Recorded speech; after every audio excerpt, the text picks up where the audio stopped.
Thank you. Agenda item 2, which is apologies for absence. Clerk, may I have the apologies for absence, please? Thank you, Chairman. Apologies received from Councillor Bown, Councillor Durham, Councillor Pratt and Councillor White. Thank you very much. Thank you very much indeed, Tara. Agenda item 3, which is declaration of interest. This is to disclose the existence and nature of any disclosable pecuniary interests, other registrable interests and non-registrable interests relating to items of business on the agenda, having regard to paragraph 9 and appendix B of the Code of Conduct for members. And members are reminded that they should also be required to disclose any such interest as soon as you become available, should the need arise throughout the course of the meeting. Thank you. Agenda item 4, which is public questions. I can advise that we have received a question to the Leader of the Council from a member of the public, Mr David Simsey. So I call you're in attendance, so would you care to come up to the table, please?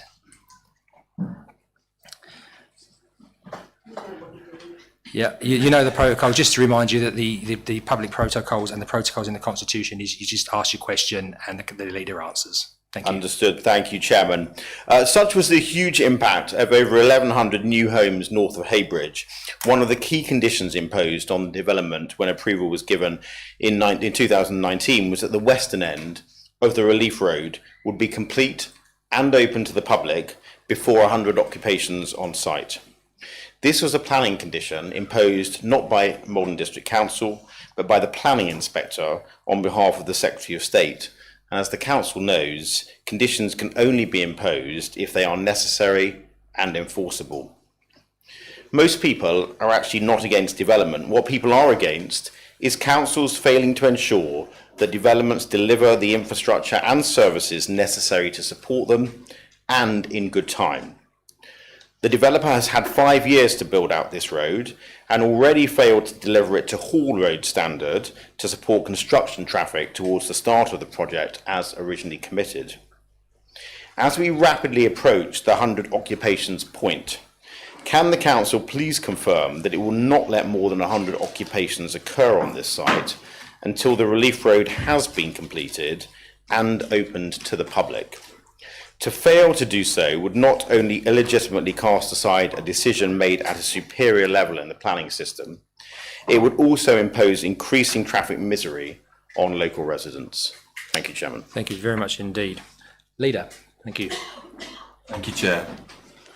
According to the Council's building control records, there have been 90 completions on the site, and the Council has been informed that there are 77 currently occupied. Of those, as far as the Council is aware, 66 of those are currently paying council tax. Therefore, as it stands at present, the developer has not reached 100 homes occupied, which triggers the planning condition about the relief road. I've received confirmation from the Council's planning enforcement team that they are aware of the condition and have already opened a planning enforcement case to ensure that they can monitor the situation. Should a breach occur in respect of this matter, the Council will be prioritised and investigated as required by its planning enforcement policy. Presently, however, the developer is not in any breach of a planning condition on the relief road.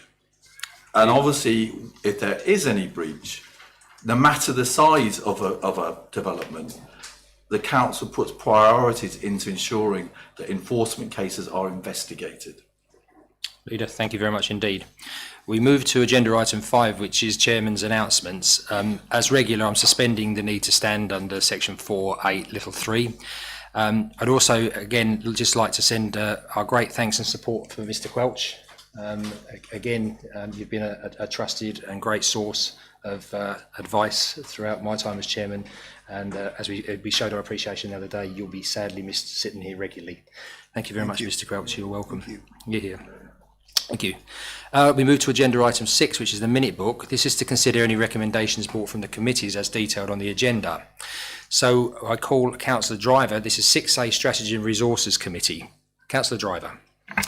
There are 2 recommendations from the Strategy and Resources Committee of the 25th of July. The first relates to the Treasury Management Outturn 2023-24.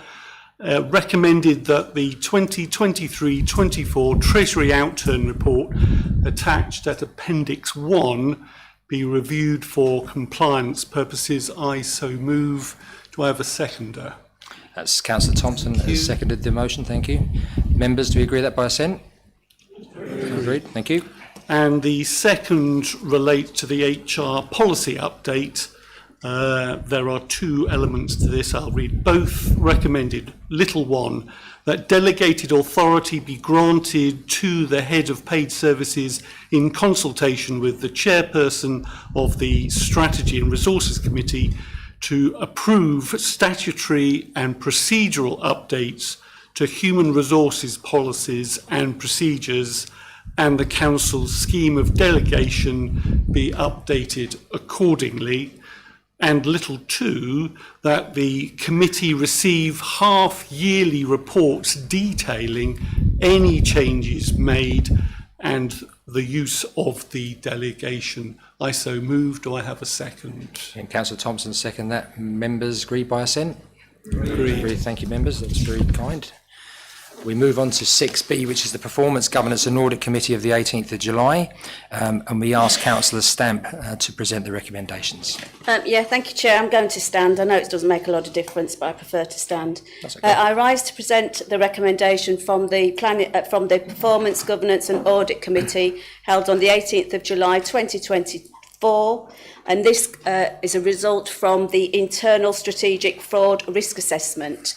At the meeting, Chairman, it was very, very thoroughly investigated, and following that meeting, members would like to recommend to this council that members recommend online training be recorded and reported upon in the same manner as it is for the staff reporting via the Performance, Governance and Audit Committee. I think that's self-explanatory, so when you do your test on boxfish, if you've done it, it gets reported back to the committee. So we know that everybody's up to date with any risk to the council.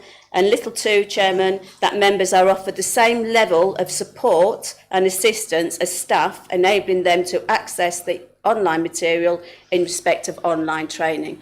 Now that we put in, Chairman, in case anybody has difficulty accessing it and needs some help, which I think some members may do. Thank so you. they're my recommendations. Do I have a seconder for both? I've taken them both at once. Councillor Stilts. Councillor Stilts to Thank you second very that. much. Members, do you agree that by assent as well? Thank you, Chair. very much indeed. Thank you, Councillor Stamp.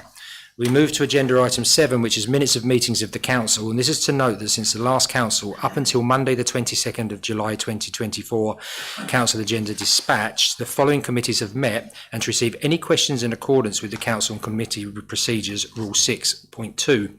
This is the Appointments Board on the 10th of July, Licensing Committee on the 16th of July, North Western Area Planning Committee on the 17th of July, and Performance, Governance and Audit Committee on the 18th of July.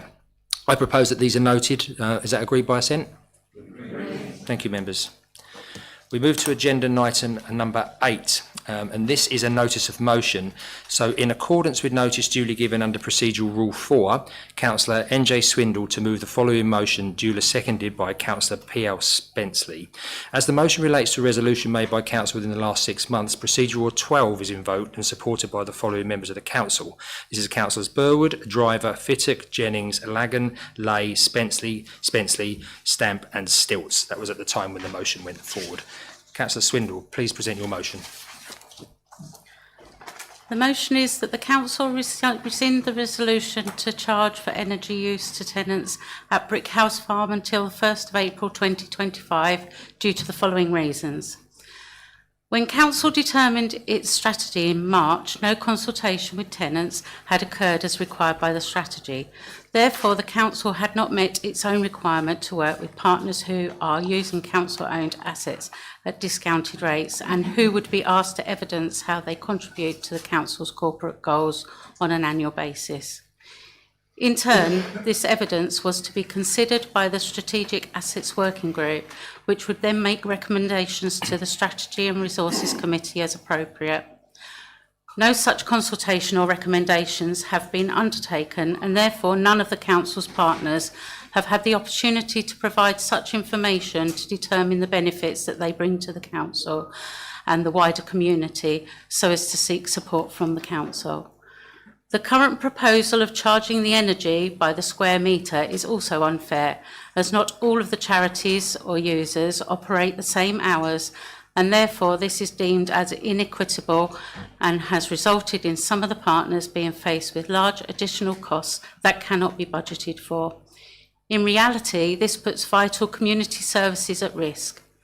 To make the use of energy exactly proportioned to each partner, individual circuit breaker meters should be installed or similar technology to meter the exact usage and therefore identify the exact use of each partner organisation. Thank you, Chair. Thank you, Councillor Swindle. Now, in accordance with Rule 4.3, this automatically gets referred to the committee applicable for it. So this is being referred to S&R without debate. Thank you. We move on to question number 9. This is questions in accordance with Procedure Rule 6.3, of which notice has been given, and I can advise we've not received any questions. Item 10, this is any other items of business that the chairperson decides are urgent. I have none.